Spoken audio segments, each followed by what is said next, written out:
If you're interested in the true history of America, subscribe and let's figure it out together. April 12, 1864. Fort Pillow stands above the Mississippi River. Confederate General Nathan Bedford Forrest leads 1,500 cavalry toward the Union garrison. Inside, nearly 600 soldiers, half-black troops prepare for battle. Today will rewrite war's rules forever. Major Lionel Booth commands here. He watches dust clouds approaching from the east. His black soldiers stand beside white Tennesseans, proving their worth through service. Forrest's reputation precedes him: ruthless, brilliant. Booth orders extra ammunition distributed. The ramparts feel suddenly inadequate against what's coming. Before dawn, we dismount in ravines surrounding the fort. Our sharpshooters creep to high ground overlooking Union positions. By sunrise, every approach belongs to us. Inside, Federal soldiers realize they're trapped. The Mississippi offers no escape. Reinforcements won't arrive. We control everything now. First shots crack at sunrise. Booth peers over the parapet. A bullet finds his chest. He collapses without words. Command falls to Major William Bradford, who's never led men in combat. His trembling hands survey Confederate positions. Death just announced itself loudly. Forrest's sharpshooters hunt artillery crews methodically. Union cannons fall silent, gunners collapsing beside their weapons. Confederate riflemen fire from trees, gullies, protected heights. Every Federal soldier who appears becomes a target. The fort's walls provide illusion, not protection. Reality settles like morning fog. Sergeant Major grips his rifle tighter. 6 months ago, he joined the 6th United States Colored Heavy Artillery. His former master lives 50 miles south. Freedom means everything worth dying for. Today I fight not just for survival, but for my people's future. I will not surrender. By noon, Forrest's men surround the entire position. They've captured outer barracks and rifle pits. Union soldiers retreat behind inner walls. Water runs low. Ammunition dwindles. The merciless sun beats down. Confederate fire never stops. Bradford knows the situation deteriorates rapidly. Decision time approaches. A white flag advances. Forrest's messenger carries simple terms: surrender immediately or face consequences. Bradford requests 1 hour to consider. Forrest grants 20 minutes. Inside, officers argue violently. Some demand fight. Others see no hope. Black soldiers understand surrender means uncertain fate entirely. Bradford rejects the terms, believing gunboat support will arrive. The new era sits anchored nearby but cannot elevate its guns sufficiently. Bradford miscalculates everything fatally. Forrest orders final assault. Bugles sound across the battlefield. 1,500 voices rise in Confederate yells simultaneously. Gray-clad soldiers storm the walls like floodwater. They pour over ramparts. Hand-to-hand fighting erupts everywhere, bayonets clashing, men grappling in dust and smoke. The fort's interior becomes a killing ground. Organization dissolves into chaos. Individual survival replaces military discipline. Order dies first. Some Union soldiers throw down weapons, raising hands overhead. Others sprint toward the river bluff. Confederate soldiers pursue them relentlessly. Orders become unclear in the madness. Some defenders leap from bluffs into the Mississippi. They drown in heavy uniforms. The river turns red beneath afternoon Sunday. Here the accounts diverge completely. Survivors will report different truths. Black soldiers claim Confederates shot men trying to surrender, describing executions rather than battle deaths. Confederate reports state enemies refused to surrender properly. Both sides see what they need. History will argue forever. Private Daniel Tyler lies wounded near the river. A Confederate soldier stands over him. "I surrender," Tyler gasps, raising one hand. The rifle barrel points downward. Tyler closes his eyes. A shot echoes. Later, investigators will find his body bearing powder burns from close range. I fight beside the river. 3 bullets strike me down. I fall but survive initially. Confederate soldiers approach, talking, laughing. One kicks me hard. Another fires into my back. I pretend death convincingly. When darkness comes, I crawl into brush. I will live to testify. The killing continues for hours beyond the fort's fall. Bodies pile along the shoreline. Some wounded men burn when Confederates torch buildings. Screams rise from structures. No one helps them escape. The fort becomes an inferno.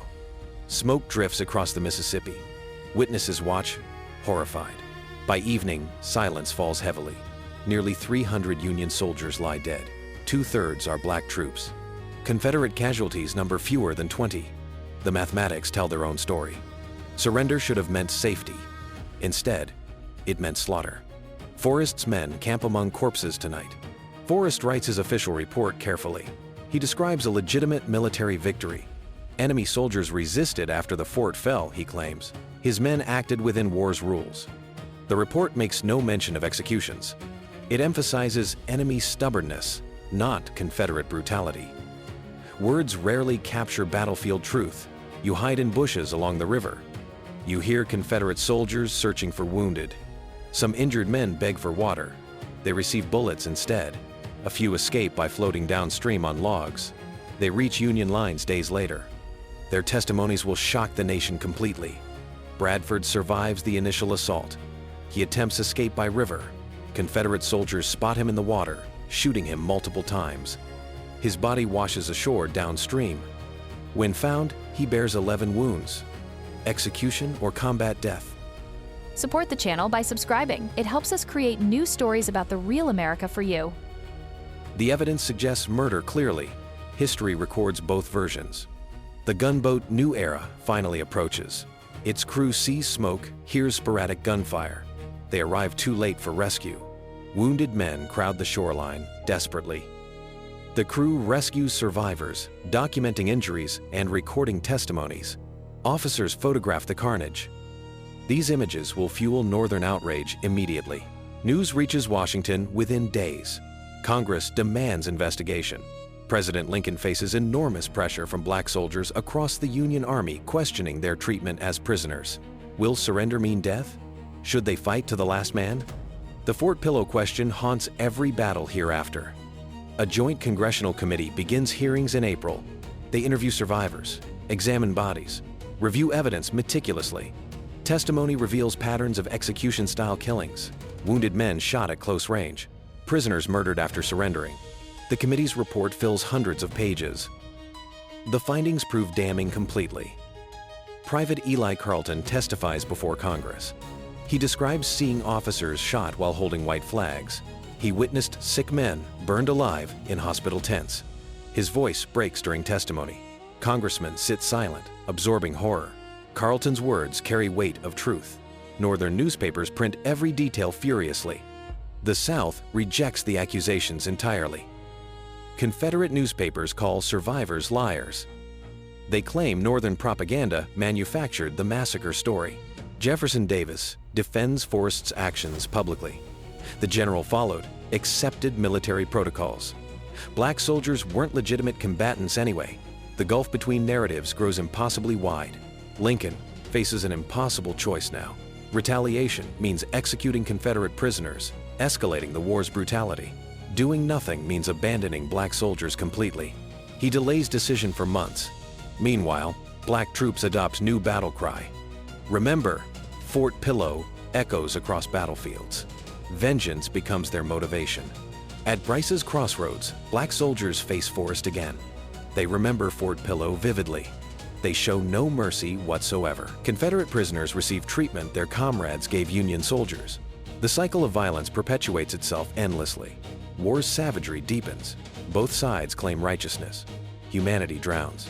Forrest never admits wrongdoing. He maintains his men acted appropriately. After the war, he becomes the Ku Klux Klan's first Grand Wizard. His racial attitudes remain unchanged completely. Fort Pillow represented his worldview perfectly.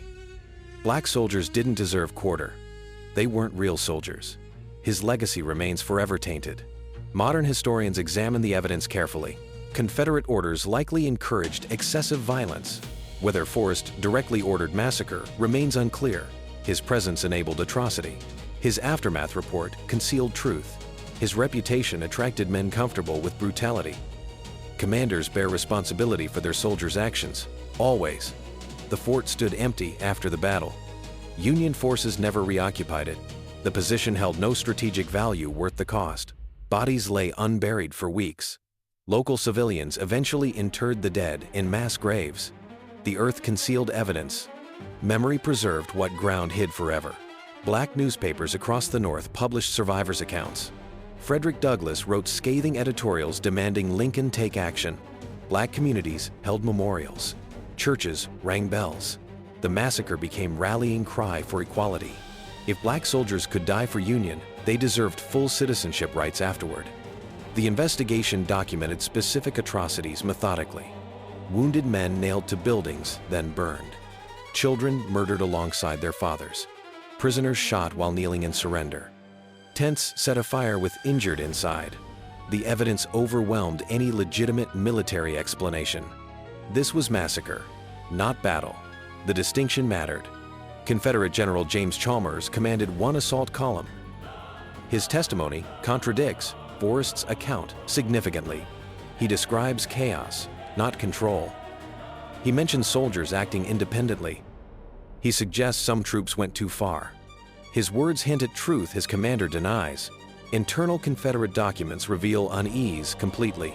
The Union Army changed policies after Fort Pillow. Black soldiers received explicit instructions about surrender. Fight to the death rather than trust Confederate mercy.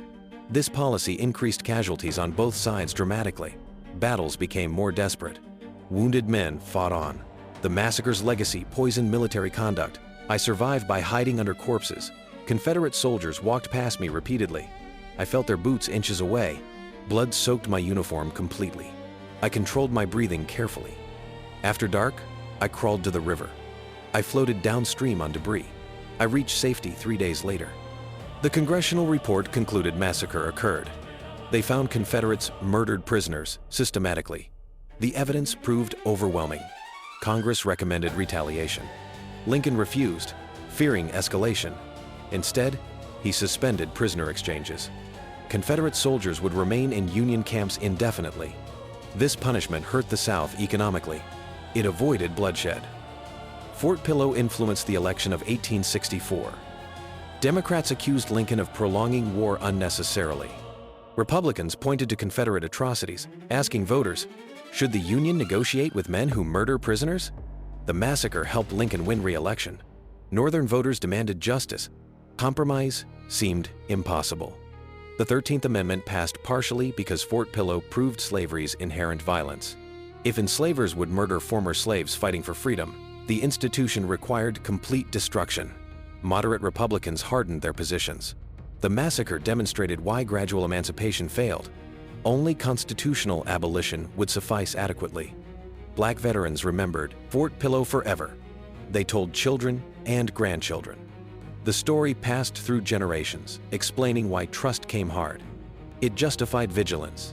It reminded them that freedom required constant defense. The massacre became part of collective memory, shaping African American historical consciousness profoundly. Forrest defenders argue he wasn't present during worst violence. They claim subordinates acted without orders. They note battlefield confusion. They emphasize that war brutalizes everyone. These arguments fail to convince.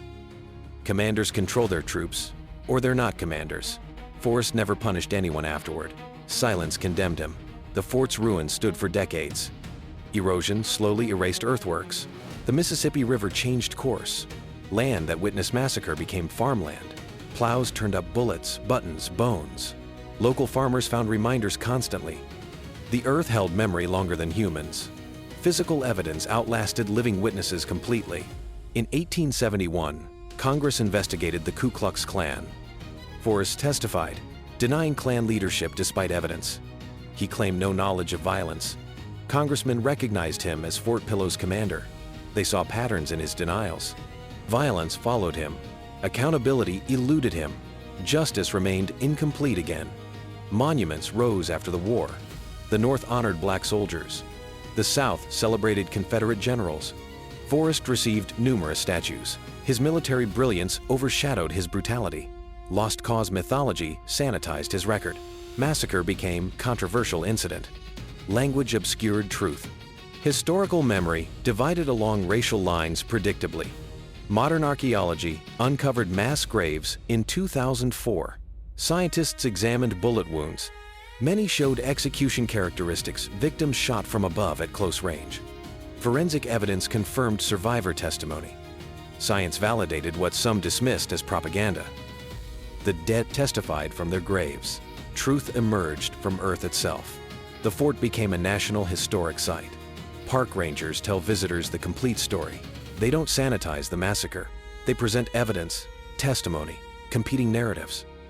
You walk where soldiers died. You see the river bluff, where men jumped desperately.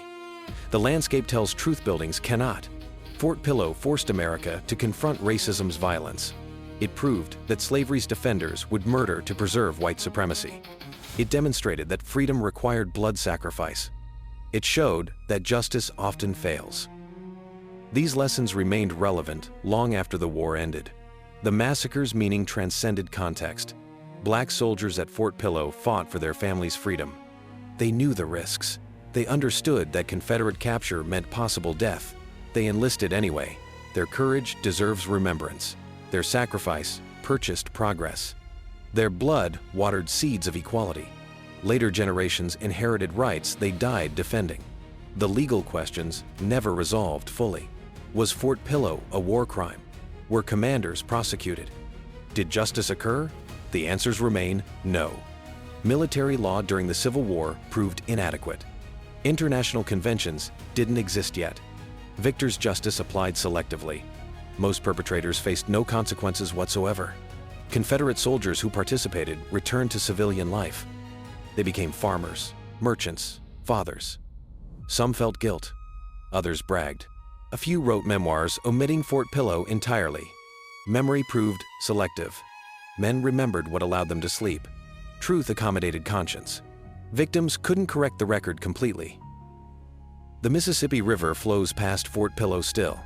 It carries no memory of blood. It reflects sky impartially. Nature erases human violence efficiently. Grass covers mass graves. Trees grow from battlefields. The physical world heals. Human memory remains wounded. We must remember what nature forgets deliberately. Fort Pillow revealed war's capacity for dehumanization. Soldiers who murdered prisoners weren't monsters initially. They were farmers, clerks, teachers. War transformed them. Ideology justified atrocity. Command structure enabled violence. Group dynamics erased individual conscience. Understanding this process doesn't excuse it. Recognition prevents repetition, hopefully. The massacre influenced how armies treat prisoners today. Geneva Conventions arose partly from Civil War atrocities. International law now protects captured soldiers explicitly. Fort Pillow's legacy extends beyond American history. It helped establish global humanitarian standards. Tragedy birthed progress. Blood purchased civilization's advance. The cost was unconscionable. Survivors carried trauma forever. They woke screaming decades later. They flinched at sudden sounds. They couldn't trust easily. Modern medicine would diagnose post-traumatic stress. 19th century doctors called it soldier's heart. Whatever the name, suffering was real. War wounded minds as surely as bodies completely. The Union Army's black soldiers never forgot. They fought harder afterward. They took fewer chances with surrender. They developed reputation for ferocity. Confederate soldiers learned to fear them. Fort Pillow created warriors from recruits. Massacre transformed motivation. Survival required ruthlessness. The cycle perpetuated itself through war's final year. Historians debate numbers still. How many were murdered versus killed in battle? Estimates range from 50 to 300 executions. Precise accounting proves impossible. Bodies were buried quickly. Records were destroyed. Witnesses died. Numbers matter legally. Morally, the crime remains identical. Atrocity defies quantification completely. Fort Pillow demonstrated photography's power. Images of carnage reached northern cities. Newspapers published engravings based on photographs. You saw war's brutality directly. This influenced opinion powerfully. Modern media warfare began here. Images conveyed truth words couldn't capture. Visual evidence proved harder to deny than testimony. The battle influenced military tactics immediately. Union commanders withdrew garrisons from exposed positions. Black troops received better artillery support. Fortifications were strengthened or abandoned entirely. Fort Pillow proved that isolated positions invited disaster. Military learning occurred rapidly. Adaptation prevented repetition. Strategy changed because blood had flowed. Confederate government never acknowledged wrongdoing officially. Jefferson Davis defended Forrest publicly. Southern newspapers praised the victory. The massacre became point of pride for some. This moral failure revealed deeper truths about the Confederacy's nature. A government defending slavery couldn't condemn murdering black soldiers. Ideology prevented recognition. The investigation itself made history. Congress interviewed black soldiers as credible witnesses. Their testimony carried official weight. This represented progress despite tragedy. Before the war, their words meant nothing legally. Now, Congress recorded them carefully. Fort Pillow's horror advanced black citizenship incrementally. Recognition came through blood sacrifice. Modern descendants of Fort Pillow victims gather periodically. They honor ancestors who died there. They remember names when possible. They acknowledge those lost to history. Memory becomes sacred duty. The massacre connects past to present. It reminds you that progress requires vigilance. Rights defended by blood need protection. Teachers use Fort Pillow to discuss difficult subjects. Students learn about racism, war crimes, historical memory. The massacre provides concrete example of systemic violence. It demonstrates how dehumanization enables atrocity. It shows that justice often fails. These lessons transcend their specific context. Education transforms tragedy into wisdom. Fort Pillow's legacy includes unresolved tensions about Confederate memory. Should Forrest be honored? Do his military skills outweigh his crimes? These questions divide Americans still. Statues come down amid controversy. Schools change names. History wars continue. The massacre remains focal point for debates about remembrance and reconciliation. The Union soldiers who died weren't saints. They were men with flaws, fears, hopes. They enlisted for various reasons. Some believed in equality. Others sought adventure or pay. Their motivations varied. Their deaths united them. Regardless of why they fought, they deserve protection as prisoners. Humanity requires this. April 12, 1864, demonstrated what happens when hatred overwhelms humanity. Confederate soldiers saw enemies, not men. They saw race, not individuals. They saw threats, not prisoners. This blindness enabled murder. It justified atrocity. It permitted unconscionable violence. The same blindness threatens humanity in every generation today. Fort Pillow stands as warning across time. It shows civilization's fragility. It reveals how quickly brutality emerges. It demonstrates that law means nothing without enforcement. It proves that some men commit evil readily when permitted. These truths remain uncomfortable. They challenge optimistic narratives. They demand acknowledgement nonetheless. The river flows. The fort crumbles. Grass grows over graves. Time passes indifferently. But memory persists when you choose to remember. Fort Pillow demands remembrance. The dead require our witness. Justice may have failed then. Recognition must not fail now. History's obligation remains eternal. Remember Fort Pillow always. If you're curious to find out what happened next, subscribe. The sequel is coming soon.